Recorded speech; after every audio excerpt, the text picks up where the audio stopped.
kıymetli konuklarımız, değerli misafirlerimiz, Türkiye Büyük Millet Meclisi Başkanı Sayın Binali Yıldırım, Mr. Binali Yıldırım is coming into the hall. Welcome, sir.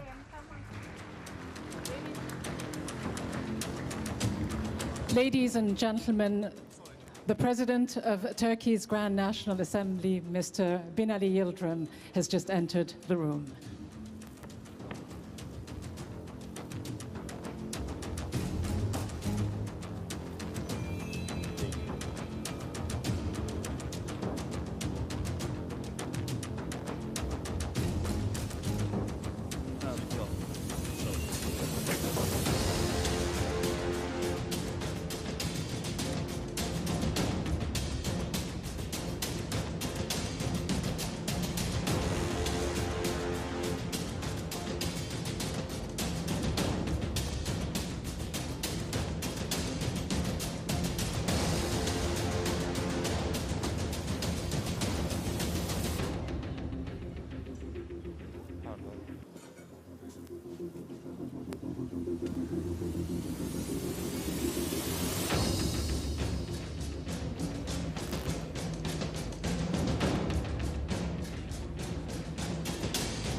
"100 years ago, at the 11th hour of the 11th day of the 11th month, the guns fell silent.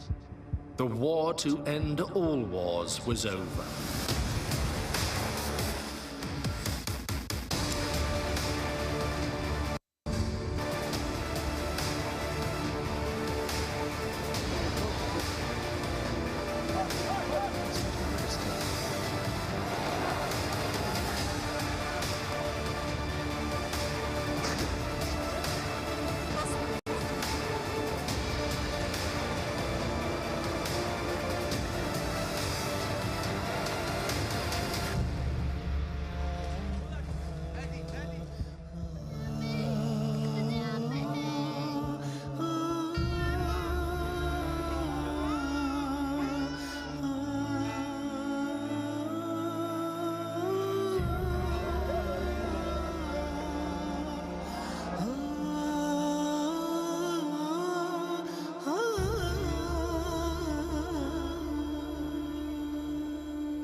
Peace. What is peace? Peace is a concept of harmony and the absence of hostility. Peace is a lack of conflict and freedom from fear of violence.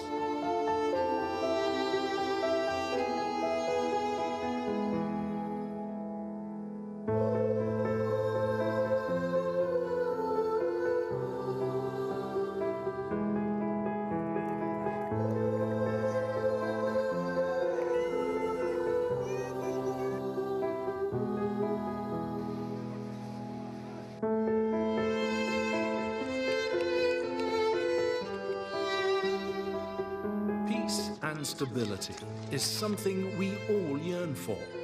It is something we strive for, and it is something that is in your hands.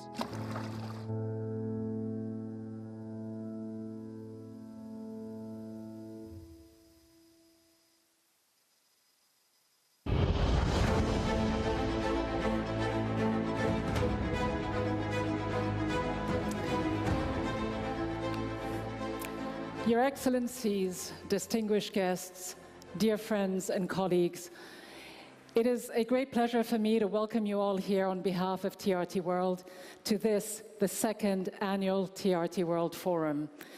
I'm Ghida Fakhry, and as a presenter based in Washington, D.C., I can only say how happy I am to have escaped from American politics and its dizzying effects, although admittedly, it's been quite entertaining. It's always good to see the world, I suppose, from a different vantage point. It's always very good to be here in Istanbul.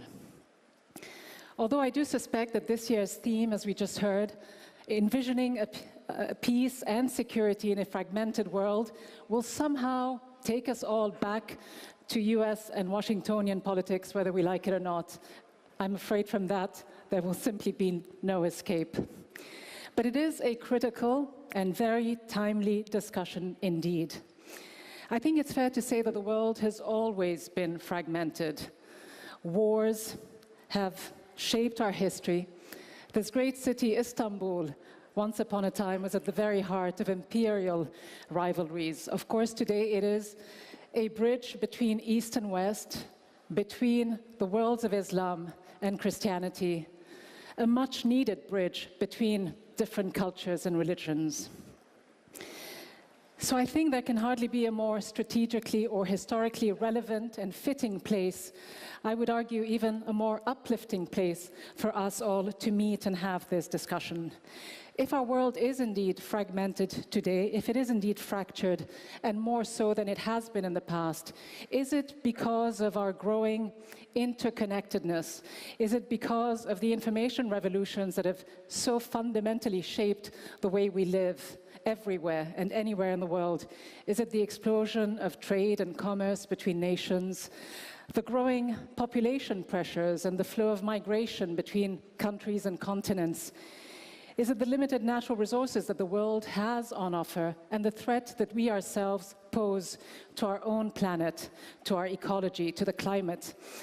Even if some in Washington still like to insist that this is nothing but a Chinese hoax. Well, at least I think we can all be relieved that we're not hearing words to the effect that this is a Turkish or a Middle Eastern hoax. I suspect, and I think you'll agree, that the region has enough on its plate already.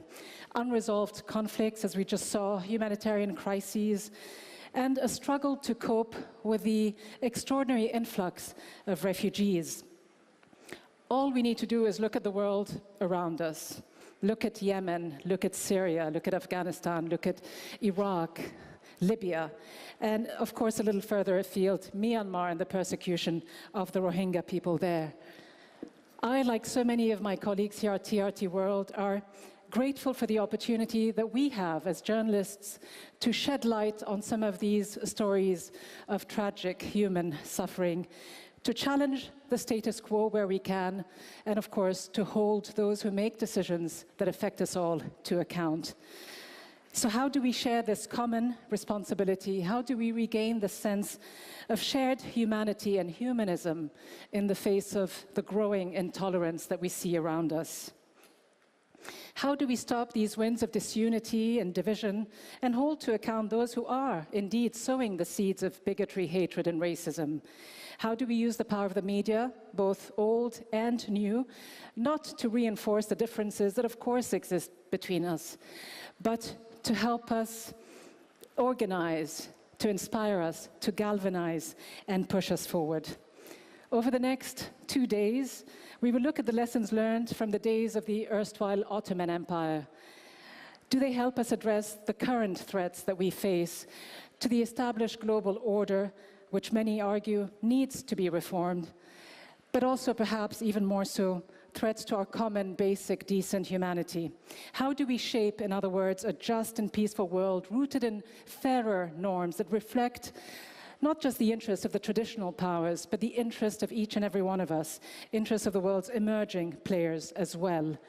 Some of the world's leading decision makers are here at the forum, former and current heads of states, presidents, prime ministers, decision makers across the international political spectrum, as well as leading academics, historians, heads of humanitarian agencies, UN mediators, and civil society. But before I introduce our first speaker, and as we try to imagine this world that we all envision, a world of peace and security, I'm reminded by the words of a diplomat, a statesman who I had the privilege to know for over 20 years, to interview and travel with to some of the region's hotspots and conflict zones, from Iraq to Syria to Libya and other areas as well, whose people live under occupation and lack basic decent dignity. And I'm thinking of Western Sahara and Gaza, places that we all need to learn more about as we continue to care about the state of our world. Someone who has also led the United Nations at some of its most challenging and darkest hours. And I quote, "As individuals, we have a responsibility to each other. What unites us is much more important than what divides us. We need to cooperate at a time when the world has become so interconnected and we are dealing with problems that no one country, however powerful, can handle alone." And speaking about leaders who make, quote, aggressive statements and threats, Kofi Annan once said, "Don't be impressed by these noises. Unfortunately, coming from leaders, we need to work together." And so on this sobering call for action, it is my distinct privilege to now introduce our first speaker, the Director General of TRT, Mr. Ibrahim Eren, to set the tone for this second annual forum. Mr. Eren.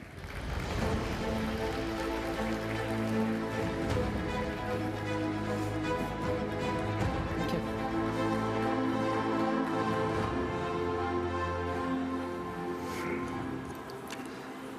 Sayın Meclis Başkanı, President of Turkey's Grand National Assembly, presidents, prime ministers, governor, distinguished guests. As TRT family, one of the most important projects we have implemented is the TRT World Forum. We're having the second of those this year. It makes us very happy and excited.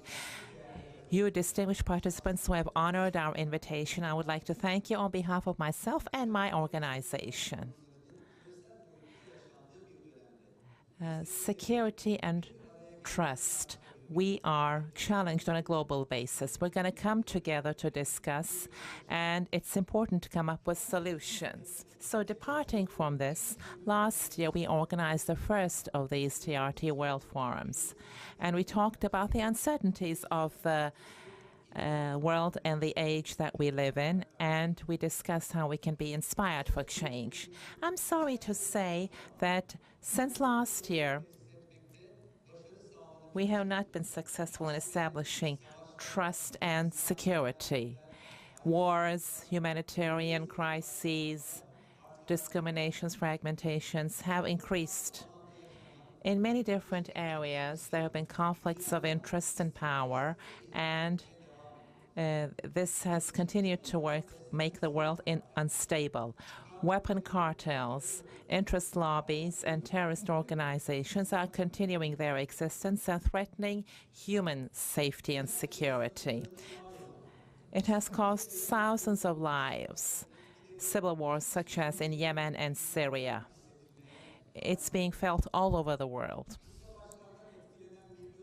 Millions of civilians have been impacted by these wars, and in order to survive, they have been living under very difficult conditions. They are risking their own lives and the lives of their children and looking for the right to live in other countries. And many of these refugees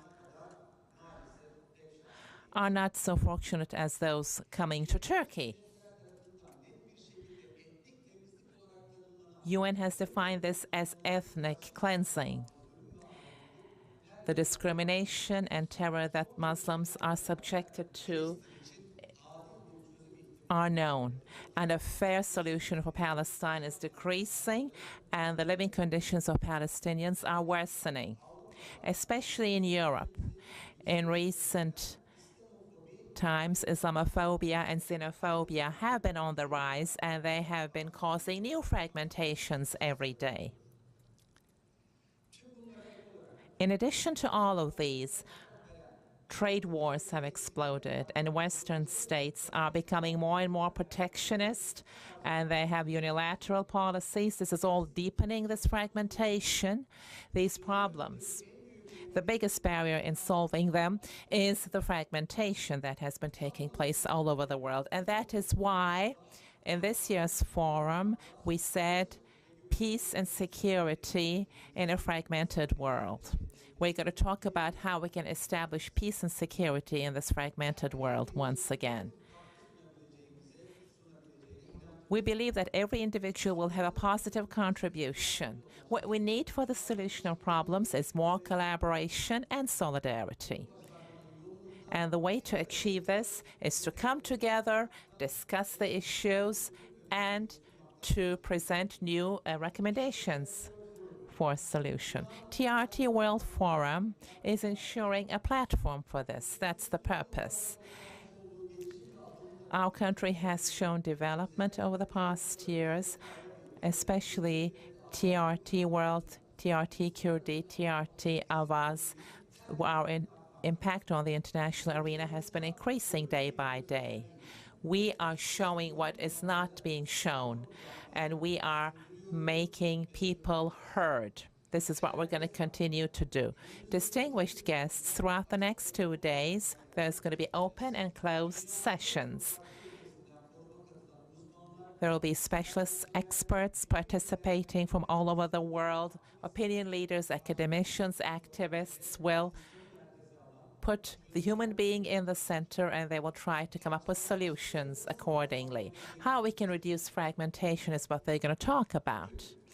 Today, there are more than 600 guests here and speakers who are going to contribute to this. They have experiences that we're going to benefit from. Hopefully, this forum will be a beneficial platform for the solution of the problems that are being experienced around the world. So I'd like to say welcome again to Istanbul, and I thank you for your participation.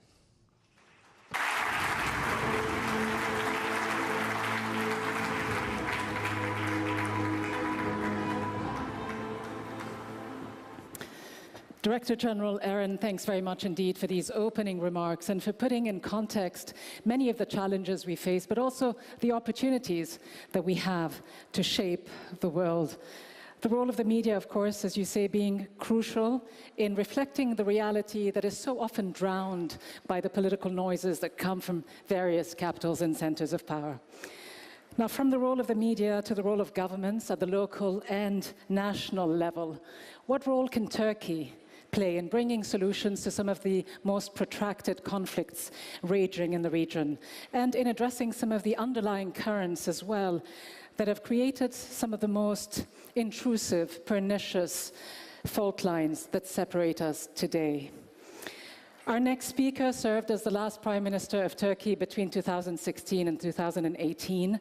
He is the current President of the Grand National Assembly of Turkey. It is my pleasure to welcome to the stage Mr. Binali Yıldırım, who will deliver opening remarks. Mr. Yıldırım, the floor is yours.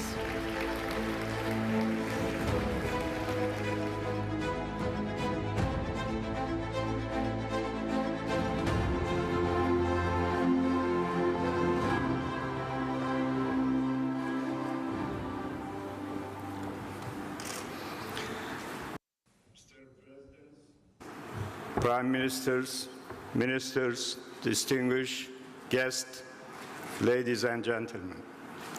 It is my privilege and great honor today to be with you and participate such an important meeting organized by TRT. The topic is a genuine one. Peace and security in fragmented world really need to be discussed broadly, all manner. When we look at the region where we live, is a really hard to maintain peace and security as long as the fight and unrest situation is become style of life. So I think during these 2 days, all over from the world, all specialists, NGOs, political figures, those who very much want to support, want to say something to bring up peace and security to our global world, to our people. I think this effort will be very much supportive to reach our goals. Anyway, ladies and gentlemen, for English enough. My English not enough to go further. For me, it is good to proceed with my native language, Turkish. Hoş geldiniz. Sefalar. Welcome, welcome all. Welcome all to the global city of Istanbul. Istanbul is a city that unites 3 continents, and water runs at the heart of it, and Istanbul is regarded to be an open-air museum. Welcome all. I'd like to congratulate TRT for organizing such an important event and discussing such an important topic for hot debate.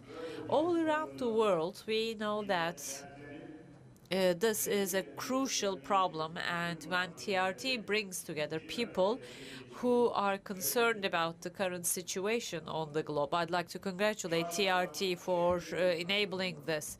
It's great to see that the participation is great. Previous President of Afghanistan, Mr. Karzai, is with us. Welcome, sir. Former President and Prime Minister of Lebanon, Mr. Signora, is also with us. Welcome. Former President of Croatia, Mr. Pilosovic, is also with us. It's also great to have you here. Board Brande is also with us. We have President of Red Cross, Mr. Francesco Rocco, and many more experts and specialists and writers and political leaders and opinion leaders are with us. Dear friends, envisioning peace and security in a fragmented world. This is our theme. This is a very important theme. All participants here, all participants that are gathered here are in a city where more than 600 years brotherhood and peace dominated. It is indeed meaningful, even more meaningful, that this topic is discussed in a city which unites 3 continents. Well, there's a saying in Turkish, I don't know how this is translated into other languages, but then again, there's a saying in Turkish that the one who falls from a tree will understand how it feels like when you also fall from a tree. So developing joint solutions to common problems. I am sure that this forum will contribute to the developing of solutions. Challenges and problems are beyond borders and beyond boundaries. We may no longer see these problems as local problems. We have to have a broader perspective. If we do so, we will then not lose any further time, and we will not be suffocated with the details. Yes, our world is full of problems, and particularly our region is full of problems. The historian Ibn Haldun had once said that your geography is your destiny. That is very true. Indeed, each and every geography has its own destiny. And living with that destiny in a specific geography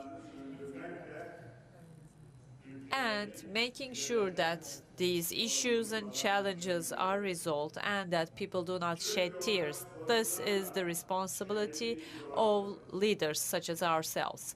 Turkey is surrounded by a geography with challenges. Of course, natural extensions of these challenges are directly having an impact on us. Take a look at Syria. It has been more than 8 years that the civil war started, and because of the civil war, the biggest price is paid by some countries, and Turkey is one of those countries. We are paying the highest price, and so does Jordan and Lebanon.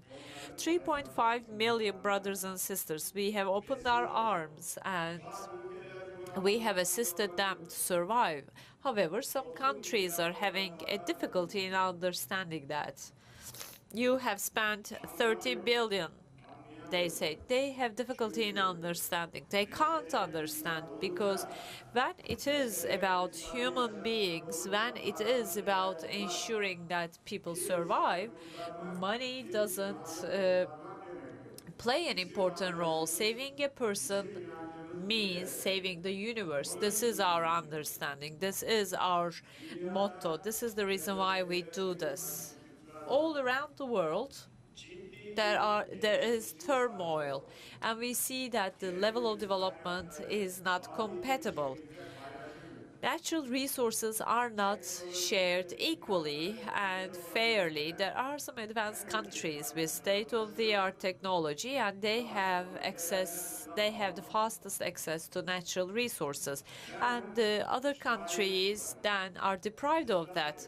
There is this famous poet, Necip Fazıl Kısakürek, a famous poet, Turkish poet, who had referred to this inequality and unfairness in the world in one of his poems.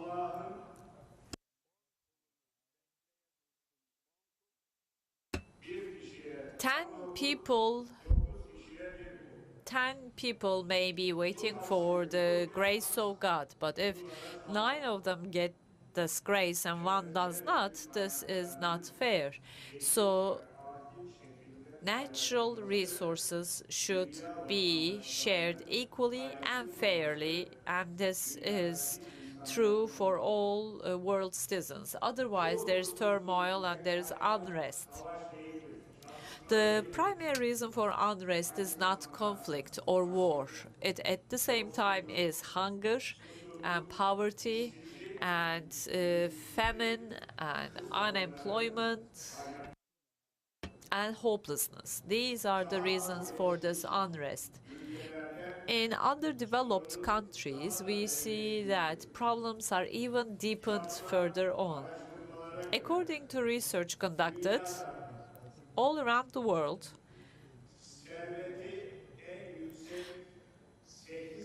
8 people with the highest level of wealth have approximately is approximately equal to 50% of the total wealth of the world. These people have more than $420 billion, and this is equal to the total amount required by 3 billion people on the globe. This situation brings along global inequality. This is such a striking example. A similar situation is regarding the countries. Of course, there are some national and international conflicts and dilemmas, and these dilemmas bring along potential risk to accelerate the process and cause further unrest. Distinguished guests, we are all aiming to ensure peace and security in this world, and we all have to make sure that the system is fair and based on justice and equality. This requires cooperation. The first thing that we should all cooperate about is fight against terrorism. Terror and terrorism against a country, against the state, against the religion. So independent from the religion, independent from the ethnic source, terrorism and acts of terrorism should be condemned. Terrorism should not be financed. There should be no monetary aid or financial aid provided to terrorist acts. So wherever you have pain, that's where your heart beats. So Turkey has been feeling this pain for years. For more than 30 years, Turkey has been fighting against PKK terrorist organization, which is trying to cause some ethnic division and separation. They killed animal husbandry, they prevented mining, they prevented farming activities, they even killed babies and old people, and they killed thousands of people, and we as Turkey have been fighting against this terrorist organization. However, unfortunately, we have been unable to get support from many brotherly countries. Well, when there's an accident, people show you the way and tell you what to do and tell you what not to do. These countries that I have mentioned have not supported Turkey as Turkey fought or as Turkey has been fighting against terrorist attacks. But when it is Al-Qaeda or Daesh, then these very countries raise their voices. So they only realize that there's a thief outside when their doors are knocked.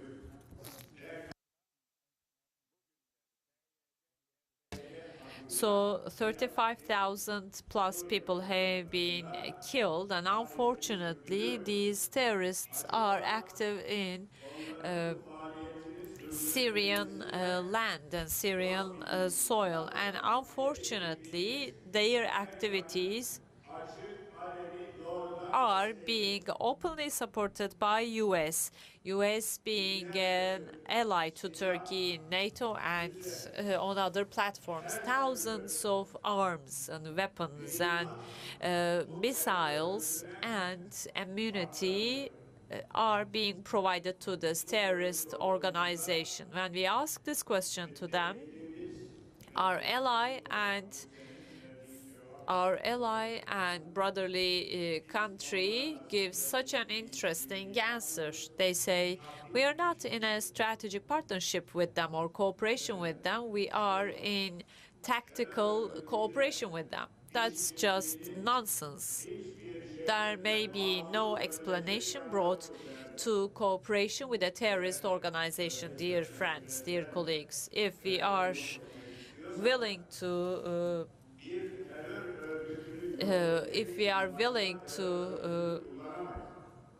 just make a terrorist organization disappear, we cannot make use of another terrorist organization. So we cannot kill Daesh by supporting PKK. There is no such understanding. This will not contribute to peace or stability in the world. Take a look at Afghanistan. What happened there? They went there to kill terrorism. And what did they do? They have confessed that years later and said that trillions of dollars have been spent in vain. Thousands of people have lost their lives. And we take a look at the situation in Afghanistan. Here is the distinguished president. When they, well, we should ask him, which era was better, before they came or after they came? Take a look at Iraq. There are nuclear weapons, and they said this is going to be a big headache for the whole world, and they came with a big move, and they did the same thing in Iraq, in Syria, and in Myanmar, in Yemen as well. And in Jerusalem, where the three religions coexist, and there are attempts these days to trigger turmoil and new religious wars. All of these are harming the region, harming the countries, and these are said to help these geographies and countries. However, they just serve for the purpose of deepening the problem. In recent years, we have started having problems with yet another terrorist organization. This is the Gülenist terrorist organization. As you will recall, on July 15th, this terrorist organization attempted a coup in this country. I was the prime minister there, and along with our president, we did our best to protect our nation and our country by inviting our people to the city centers. And maybe for the first time in our history and for the first time in the world history, we have succeeded that. They captured the weapons and arms and planes and helicopters of the state, and these villains pointed their guns and weapons to the people of Turkey. That's how they wanted to attack the government and attack the people of this country. They wanted to sway Turkey into a chaos. However, the power of people has beaten the power of the tanks and weapons that day, and Turkish people have not permitted this attempt. We have lost 251 people. Thousands of people have been injured. I would like to once again wish that the souls of our martyrs rest in peace, and I'd like to wish all the best to the ones who got injured. So what happened to this Gülenist terrorist organization? We take a look at the leader of this organization and see that the leader of this organization lives in America, lives at a villa. Everything is so obvious. He is the one who gave the directions and instructions. We have all the documentation, we have all the proof. However, our friends, our ally does not move a single muscle. So you're not returning him, so bring some restriction, would you? Don't pretend as if nothing happened. Why do you let him live as if nothing has happened? Why didn't you even initiate an investigation? Are you concerned that many things will follow if investigation is initiated? That's the only thing that comes to mind. Turkey has sent over files and files of proof, and there is no outcome. So there is no distinction between terrorists, like my terrorist and your terrorist. As long as there is this distinction, or as long as there is this discrimination, we cannot fight with terrorism, and we cannot ensure global and regional brotherhood. If there are some trans-border issues, we need to make sure that we have institutional cooperation. Otherwise, it's not possible to fight with these attempts. Logistics and financing of terrorism should be cut. So otherwise, if you only fight with arms, it's not possible to fight against terrorism. I would like to touch upon yet another point. Regarding terrorist organizations trying to harm Turkey, have continuously been complaining that they do not have freedom of speech.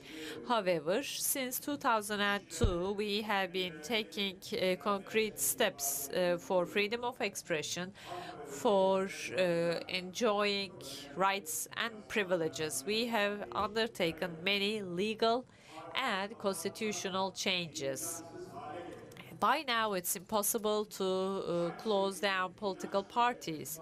Similarly, freedom of speech and freedom of faith have been given more room as much as possible. We have done all of these, and has terrorism come to an end? No, unfortunately, no. All these arrangements that we made and all the measures that we have taken have not finished terrorism. So that shows that terrorists ask for more and that their complaints are not well-founded. This situation is valid for Al-Qaeda and also Daesh. Distinguished participants, world population has reached 7.5 billion people. And in the next 2 decades, 2 billion more will join in. This is what the estimates say. Gross national product is more than $80 billion, roughly speaking. So if we had a fair distribution, $10,000 would be the income per capita, or $10,500. There would then be no unemployment and poverty. Let's put unemployment aside, but there would be no poverty. Poverty would then come to an end.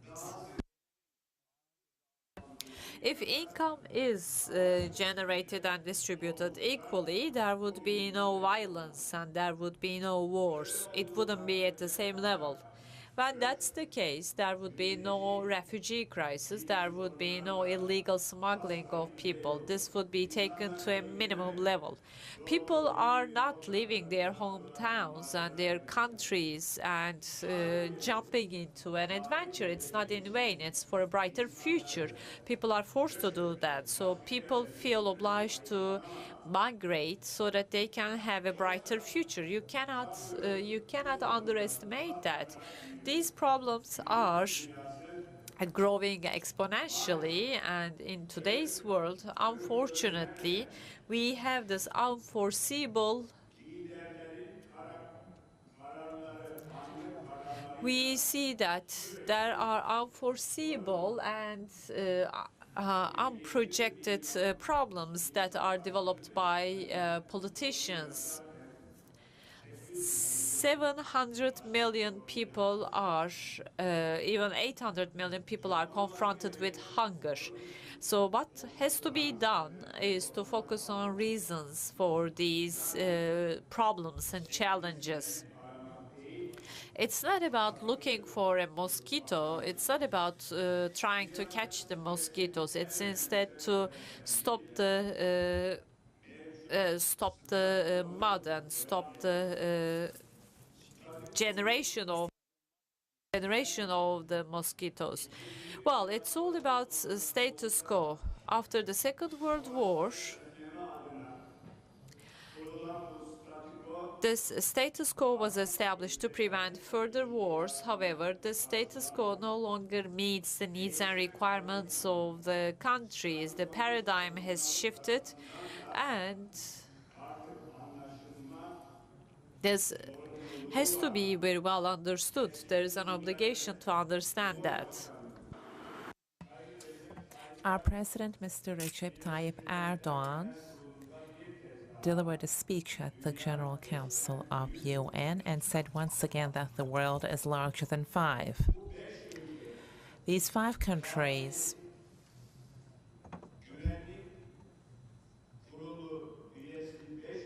members of the Permanent Security Council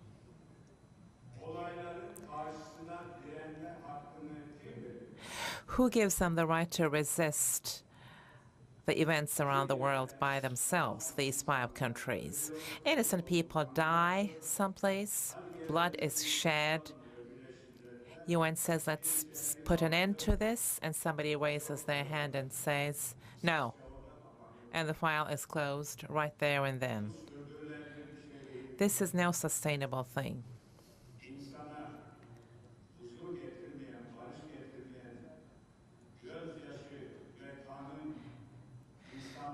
Blood and tears is all that is left. But just watching this, being a spectator to this, will not solve global problems. Individual competition, if we cannot put that aside vis-a-vis global matters, we cannot overcome any issue. Many international problems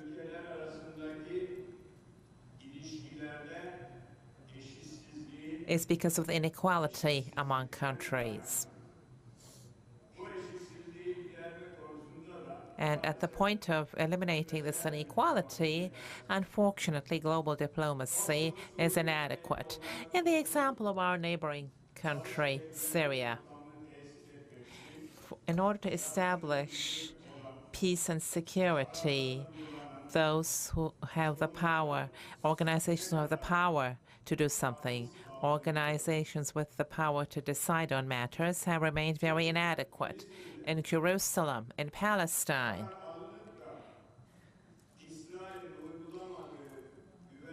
decisions are taken. UN Security Council decisions that have been taken are not being implemented by Israel. For some countries,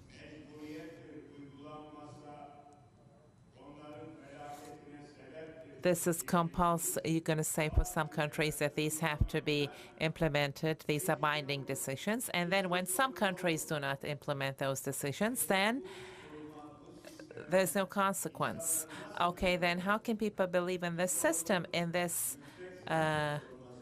council? You know, this is a question that needs to be asked out loud. These types of institutes, that the absence of the types of institutes who take decisions. And you know, if the thief is inside the house, it's no use locking the door. Those who cause the problem cannot solve the problem. So long as this is the case, unfortunately, there will be, you know, we're going to be going around this vicious cycle time and time again. That is why the composition of the UN Security Council should be reviewed, and this policy that they're abiding by should be left behind. Otherwise, everything that's being talked about is in vain. No state should have the right to veto by itself. Post-war, post-Second World War,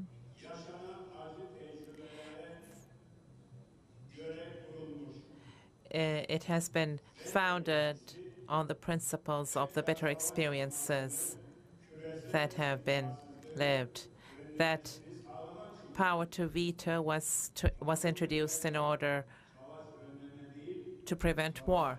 But now, veto, the power to veto, is not preventing war. It is serving the purpose of creating war. In our day and age, there are 194 countries members of UN. The number of members of Islamic Cooperation Organization is 57. And in the UN Security Council, there should also be an Islamic country. Because 1,850,000,000 of the world population is Muslim, and all chaos, all terror, all civil wars are taking place in Islamic countries. Is this a coincidence? We should be thinking about this question. 1 out of every 4 UN member countries has a population where the majority is Muslim, and it's equal to 1/4 of the world population. Distinguished participants, this is no religious discrimination. This is no ethnic discrimination. In order to come up with solutions for global problems, we should include differences more. On the 10th and 11th century, the Crusaders were an example of the pain that was experienced. Jerusalem is holy for all of us, from Christianity, Islam, Judaism. Okay, so what is all this that is being done? How to explain this?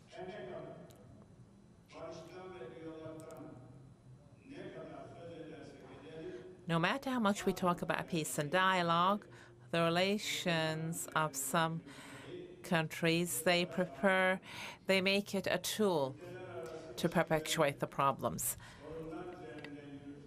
Problems among nations deepens the conflict even further. Therefore, in international relations, it is important to underline this. If there's no problem, there's no collaboration, seems to be the approach, whereas the world is our common home. We should keep this home clean. It's up to all of us. Our resources are limited. We have to protect them together. We have to make our relationship. If we misuse our relations and our resources, we are doomed to drown in this pool of problems. There's no escape from that. For instance, in the EU,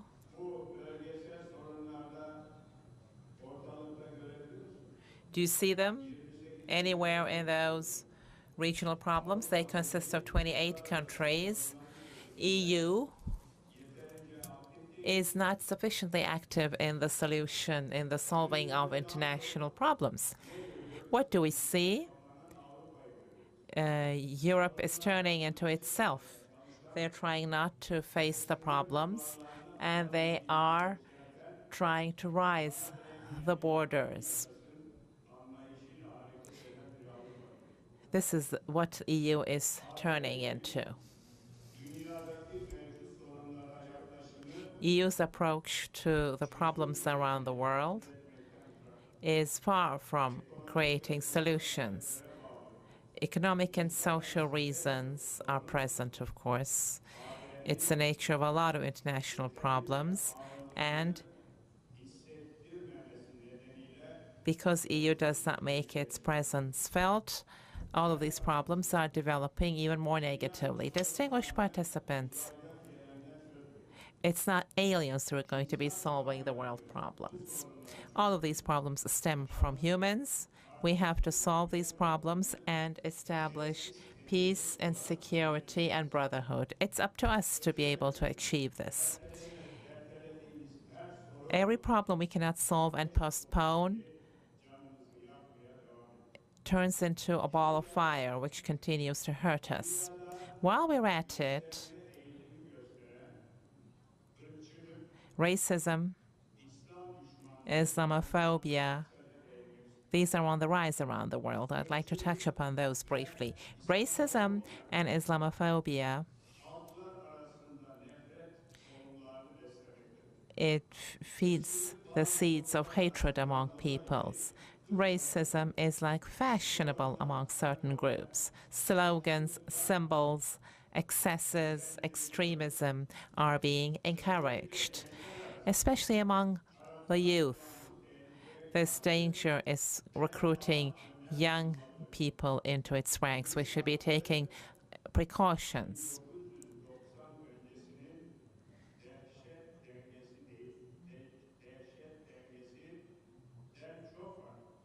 The situation is very different from pre-1990 because the young people can go about freely. There's kind of this covered up conflict. On the one hand, we're talking about love and peace. On the other hand, hatred, seeds of hatred are being planted. Aggressiveness is increasing. Myanmar, Arakan, Rohingya Muslims, only because of their faith, they are being subjected to ethnic cleansing. Unfortunately, nobody hears their voice around the world.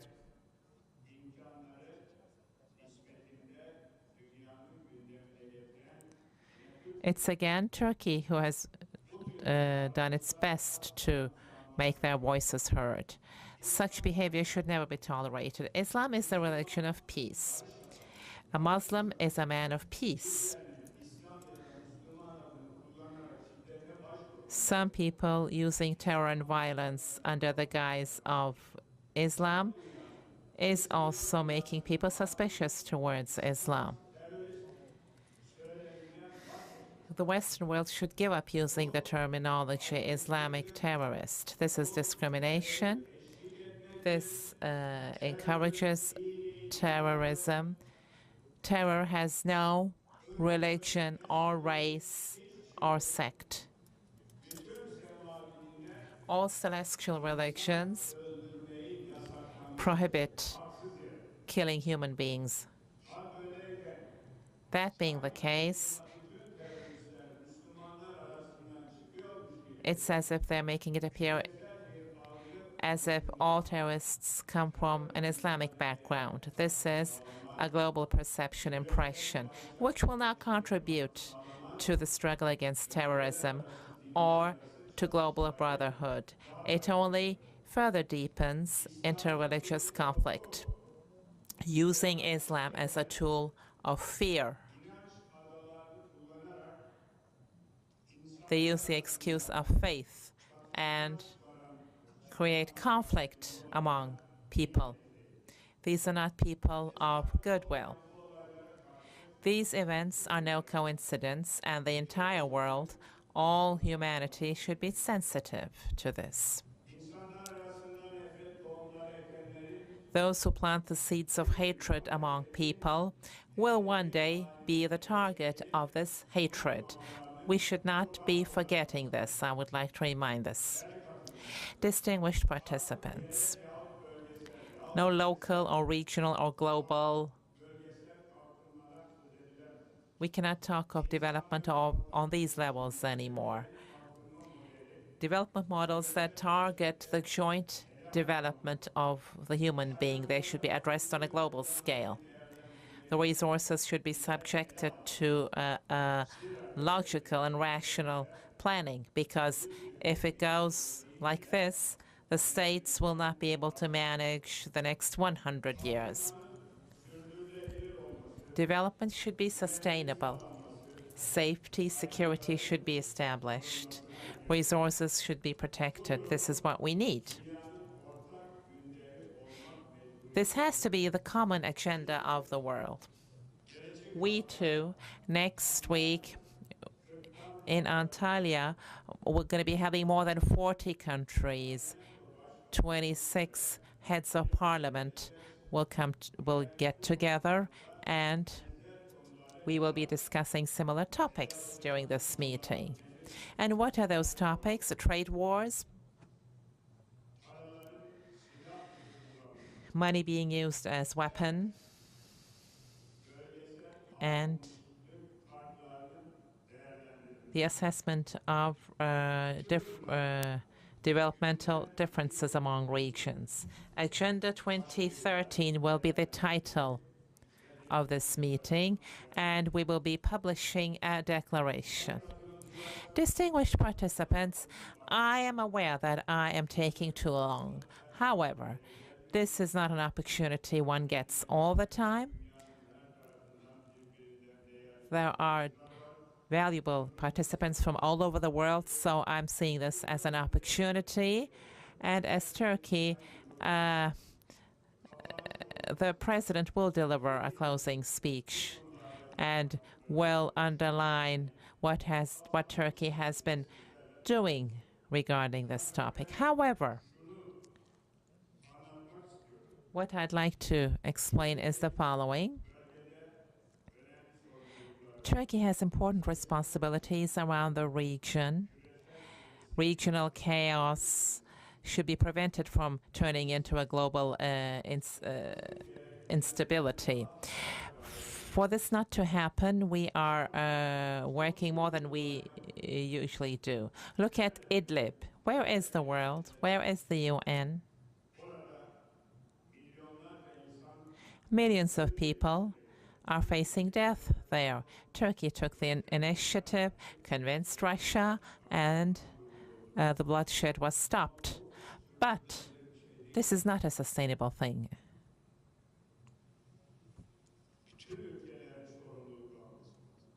All countries should take responsibility. All countries should be taking the risk.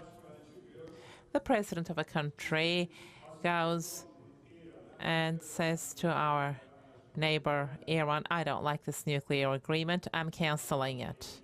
I mean, it can't be this arbitrary, right? Can't be this unpredictable. And we cannot ensure global peace with decisions like this. Deciding as countries who decide as they wish and who act as they wish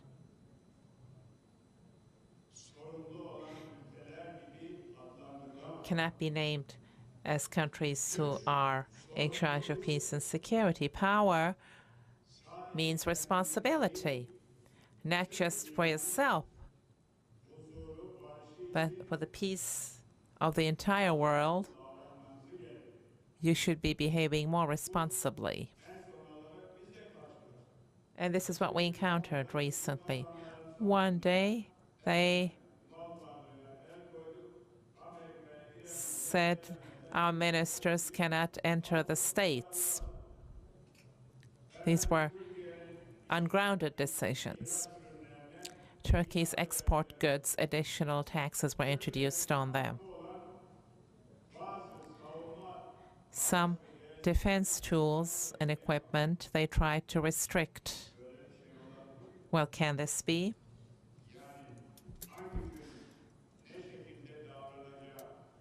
How they're going to behave on any given day, you cannot tell. And can you establish peace around the world with an approach like this? Therefore, 194 UN member countries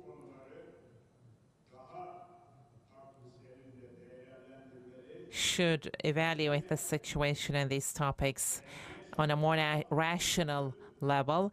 And again, they should find ways of finding a solution under the UN umbrella without any religious discrimination, without any ethnic discrimination. They should take note of regional differences and realities of the world. That is how we should come up with policies. Remember,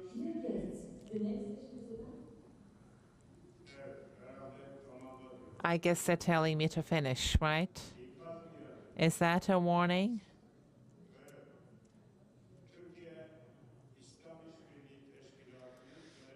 Turkey is the term president of Islamic Cooperation Organization, and the decision was taken to open and embassy in Jerusalem. Of course, our president called upon Islamic countries for an extraordinary meeting. Decisions were taken, and it was condemned, that decision. Following that, UN was called for a meeting. The American administration, who took this initiative, was left alone.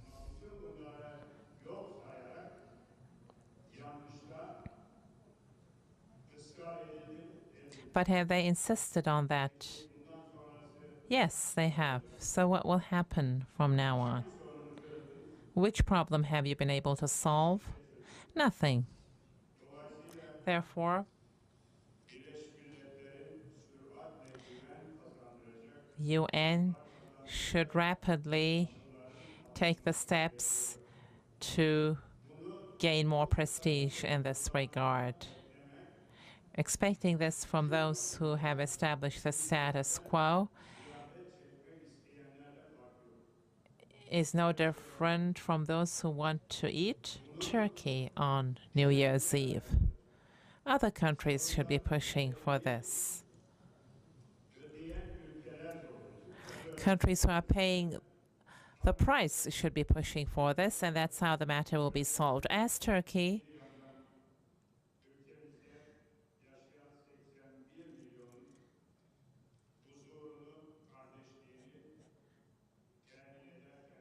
we are trying to ensure the peace and brotherhood and the welfare of 81 million people.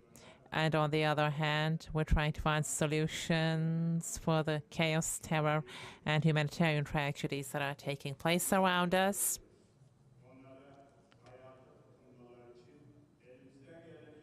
We're doing our best to make people hold on to life. For years, we have been trying to do the same thing in Afghanistan, in Libya, in Lebanon. We have soldiers in the peace force in Africa, same, in Qatar. Again, we played an active role in the crisis in the Gulf region. But of course, here, it's not a matter of one or several countries taking this initiative. All countries, leaving aside short-term interests, they should look for long-term global peace and brotherhood.